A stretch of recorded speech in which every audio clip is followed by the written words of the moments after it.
A new defense alliance right under NATO's nose with a NATO country. Turkey, Pakistan, and Saudi Arabia have signed an agreement pledging to defend one another. Stanislav Krasno, a serviceman from the 81st Air Mobile Brigade, will tell us about the situation in the Sloviansk direction within his brigade's area of responsibility. Greetings! I wish you good health. Greetings. I'd like to remind our viewers about the fundraiser. The guys are raising money for vehicle repairs. The QR code is on the screen. Please contribute. This is very important because vehicles are consumables, actually, just like drones. And the lives of our guys also depend on vehicles, on cars. Stas, could you please tell us, has the enemy increased pressure along the Seversky Donets towards Slavyansk? What do you think's the reason for this? Is it because of their successes, that they are managing to advance little by little in frog-like leaps? Or is it because of reserves? Or is the enemy simply being pushed by time and they no longer care about the number of personnel who are dying? I would say it's your third option. Yes, they have indeed increased the pressure. This has been observed over the last few weeks. The number of daily assaults has increased significantly.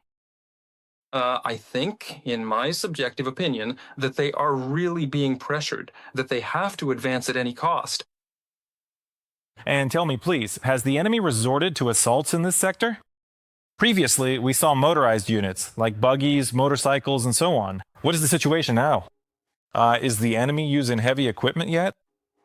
After all, heavy equipment has already appeared in other sectors of the front. And what is the occupiers' tactic right now? Is it, once again, this infiltration somewhere in the space between our positions? Or are they, in principle, already increasing their numbers and just trying to push through like a steamroller? Right now, most of their assault actions involve 1 or 2 Russian servicemen moving at a time. They move very slowly under the cover of the foliage. They're guided by their drones, which tell them where to hide and when to dash. Usually, they can cover a small stretch, a few kilometers, over the course of a few days. In other words, they try to move as stealthily as possible, but we still spot them and, in most cases, destroy them. It's the same story with assaults. Sometimes they try to launch a mass assault, specifically using motorcycles and buggies. Several dozen such vehicles might try to break through. They mainly try to do this during bad weather, when they think our drones can't fly. Like during heavy rain or fog, that's when they try to pull it off. They very rarely use armored vehicles here. Once every couple of weeks, we might see a tank or some other armored vehicle moving, but generally it's not used in assaults as such. They use it for clearing roads of mines, so that lighter vehicles can travel along them afterward. And tell me, please, how professionally trained is the enemy in your sector? We know that the enemy, while advancing with units of the 3rd Combined Arms Army, has repurposed most of its units into assault units. Well, changing their profile doesn't mean an increase in professional training. It just means they're throwing everyone they have into the assaults. You run into anyone there, some clerks, cooks, and logistics personnel. They're just sending everyone they possibly can to assault. It's basically what the repurposing is, meaning they're trying to advance here at any cost, as I already said. And returning to tactics, how difficult is it to detect an enemy that's trying to infiltrate the space between positions? I mean, the enemy's being guided by their own drones, plus there's the foliage. How many of them are in the sky right now, these drones? And how difficult is it to detect these infiltrators? They can just sit there for a week without showing themselves. Yes, indeed, they do sit there for a week because nobody wants to die. In most cases, they try to sit tight, and they are constantly driven forward by threats, sometimes even by being fired upon. When the occupiers themselves send FPV drones at their own troops or start shelling grid squares, forcing them to move forward. It's really difficult to spot them as long as there's foliage, but the terrain here is such that there isn't foliage everywhere, and in any case, they have to run across open areas. That's exactly where our drones catch them in most cases and destroy them. But even while they're moving through the foliage itself, it's still quite possible to detect them. If our reconnaissance drones, the Mavics, are flying, then in most cases they still find and destroy them. Regarding how difficult it is, I'll make a remark here that based on the results, well, this is important in context, based on the monthly count, Our brigade, the 81st, took first place among all air assault troops in the number of destroyed targets and occupiers. Specifically, there were more than 500 units of enemy infantry destroyed, 100 units of light equipment, 100 units of motorcycles, and, well, this is separate, more than 1,500 UAVs.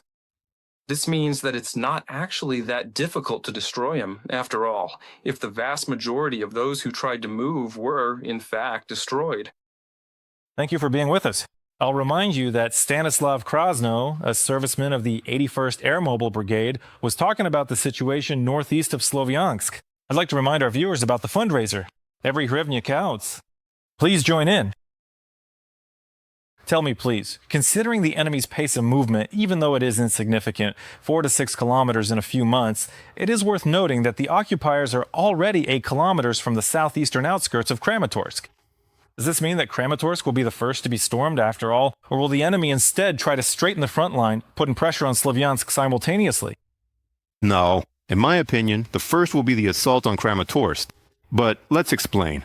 Indeed, the distance is 8 kilometers, but as you rightly noted, the advance over June and July was 6 kilometers. That is, the average monthly advance is 2 to 3 kilometers. The Russians themselves admit that 8 kilometers could become bloody for them, in the literal sense of the word. That is, covering 8 kilometers through the dense defense of the Ukrainian defense forces will be quite difficult. That's the first thing, so there should be no panic. It is 15 kilometers to Slovyansk.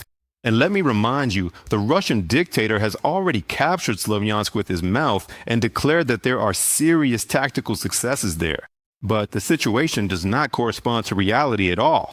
What is happening is that they're trying to break through to Mykolaiivka. Why? It's the shortest distance to Slovyansk. Accordingly, the fighting in the area of Ryo-Alexandrivka, again, involves dominant heights, and potential control over these dominant heights, and I emphasize potential, gives the occupiers the ability to expand their radio horizon. This, accordingly, allows for the use of FPV drones and enables the adjustment of strike assets such as tube and rocket artillery. But most importantly, it provides the capability for fire control over the locations of the Ukrainian defense forces, and this would significantly complicate the situation both in the Lyman direction and, accordingly, gives the occupiers the opportunity to simultaneously pressure Slovyansk as well. But I emphasize once again, there are no forces that would give the occupiers the capability to storm both Slovyansk and Kramatorsk simultaneously. Moreover, if we look at the map of combat operations, the main vectors of effort are precisely towards Kramatorsk. This includes from the direction of Kostiantynivka, and accordingly, the Pokrovsk direction, attempts by 3 groups to reach Kramatorsk. But again, the question is the advance in the Vasudianska area. Yes, there are certain tactical successes, but again, it is worth noting the successes of the defense forces of Ukraine in terms of creating a wide zone of kill, so-called kill zones. That is precisely due to the number of UAV operators and, most importantly, the quantity of FPV drones. We have the ability to keep the situation under control in this direction. What is happening right now is a flanking maneuver. This is an attempt to attack from the direction of Kostiantynivka. It is precisely the control in the area of Chasiv Yar, the Shevchenko microdistrict, that prevents the occupiers from fulfilling their tasks. A, the operational encirclement of the Ukrainian grouping in the area of Kostiantynivka, and, accordingly, further movement in the direction of Kramatorsk. So, in my conviction, over the next 2 months, right up to the time of the election campaign, the occupiers' task will be to get as close as possible to Kramatorsk and, accordingly, try to infiltrate small assault groups. And again, let's note, at whose expense? This is, accordingly, a short logistics chain. It is the possibility of transferring operational reserves from the temporarily occupied territories of the Luhansk region. And what is currently happening in the Luhansk and Donetsk regions is effectively a total mobilization, specifically for ages 18 to 65, which makes it possible to replenish assault units without even declaring a partial mobilization, what the serviceman from the 81st was talking about. In other words, they're throwing everyone into assaults just to resolve the issue of tactical successes. which will be used again during the negotiation process. New military formations against the backdrop of disputes within bureaucratic NATO. A mutual defense agreement has been signed by Turkey, Pakistan, and Saudi Arabia. The emergence of this military alliance is an extraordinary event. The creation of a defense alliance today could, in the future, evolve into the emergence of an organization that will influence the situation in the Middle East, not just as a regional leader, but as an international one. The joint agreement was signed in Mecca. Negotiations regarding this agreement lasted about a year. Turkish Vice President Cevdet Yılmaz stated that the agreement is purely defensive in nature and is not directed against any specific state. The emergence of such an alliance is a consequence of the inept U.S. policy in the Middle East and the loss of allies' trust in Washington against the backdrop of constant Iranian strikes on Persian Gulf countries and the destruction of oil and port infrastructure. In fact, the inability of the states to protect their allies pushed Saudi Arabia to seek new allies. The Saudis remain one of the largest oil exporters, and Turkey has the second largest army in NATO. And Pakistan, by the way, is the only country in the Muslim world that possesses nuclear weapons. From now on, the combined armed forces of the three countries number 1.2 million soldiers, 4,000 tanks, and over 700 combat aircraft. An attack on one of these countries, according to the document, will be treated as an attack on the other two allies. Tell me, please, does the emergence of such an alliance indicate a crisis in NATO? What role can such regional alliances play in the world right now? Won't the appearance of such defense alliances destabilize NATO itself? No, it won't destabilize it. It's about the fact that Erdogan is trying to position Turkey not just as a regional leader, but as a global leader.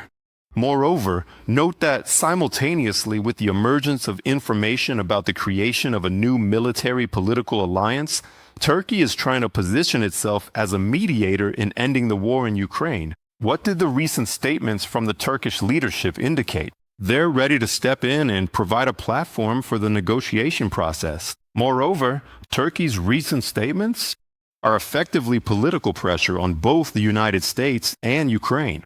Let me remind you of Turkey's statements regarding the possibility of the Russian Federation using nuclear weapons. Is that a coincidence? No, they are effectively trying to, A, lobby between the interests of the Kremlin and, accordingly, Washington and Kyiv.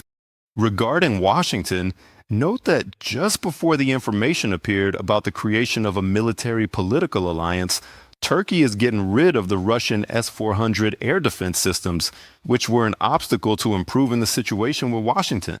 In parallel, a military political alliance is being created, which is effectively a continuation of Erdogan's policy regarding the creation of the so-called ASRICOP project. This is, accordingly, the Great Turan which Erdogan dreams of.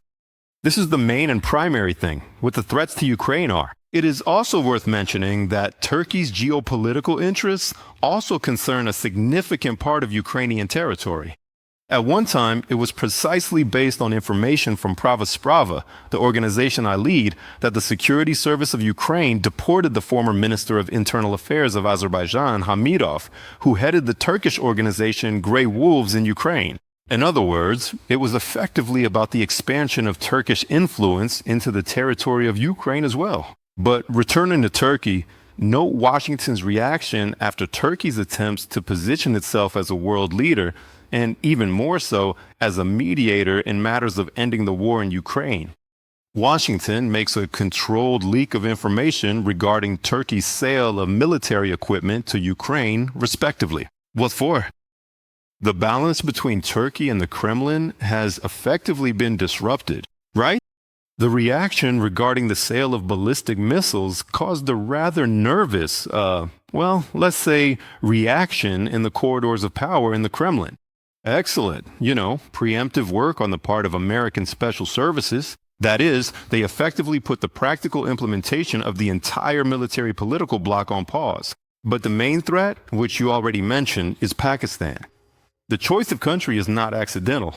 A country that possesses nuclear weapons and, most likely, Turkey, under the umbrella of this military political alliance, will try to obtain nuclear technologies.